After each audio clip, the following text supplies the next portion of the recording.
అలాగే భోజనం చేసేటప్పుడు కూడా సాధ్యమైనంత వరకు ఇష్టం వచ్చినట్టుగా ఏ దిక్కున పడితే ఆ దిక్కున కూర్చోవడం కూడా మన ఒంటికి పడదు అంటారు. అది జీర్ణం కావాలన్నా, ఆ ఆహారం మనకు మళ్ళీ తిరిగి శక్తిని ఇవ్వాలన్నా, బలాన్ని ఇవ్వాలన్నా, ఆరోగ్య సమస్యలు రాకుండా ఉండాలన్నా కూడా ఖచ్చితంగా మనం తూర్పు భాగంలో కూర్చొని చేసేటువంటి ఒక భోజనం ఒంటికి పడుతుంది అని చెప్తారు. కాబట్టి మనం ఇంతకుముందు పెద్దలు కింద కూర్చోబెట్టి భోజనం పెడితే తూర్పు వైపు కూర్చోబెట్టి భోజనం పెట్టేవాళ్ళు. ఇష్టం వచ్చినట్టుగా ఏ దిక్కంటే ఆ దిక్కున కూర్చోబెట్టి భోజనం చేసేవాళ్ళు కాదు. ఇప్పుడు మనం కింద కూర్చొని చేసేటువంటి భోజనం మనం ఆ తలను ఉంచి మెడను ఉంచి మనం తినేటప్పుడు మన యొక్క జీర్ణకోశంలో ఏవైతే ఈ వాత పిత్త లాంటి యొక్క వ్యవహారాలు ఉన్నాయి అవన్నీ కూడా ఎక్సైజ్ రూపంలో భావించి కింద కూర్చొని భోజనం చేసేటప్పుడు అరుగుదల ఎక్కువ ఉండేది.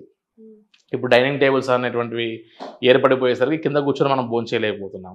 సో కింద కూర్చొని భోజనం చేయడంలో కూడా చాలా విశేషమైనటువంటి ఒక ఆరోగ్య సూత్రాలు ఉన్నాయి. అదేవిధంగా మనం తూర్పు దిక్కున కూర్చొని చేసేటువంటి భోజనం మన ఒంటికి పడుతుంది అని చెప్తున్నారమ్మా.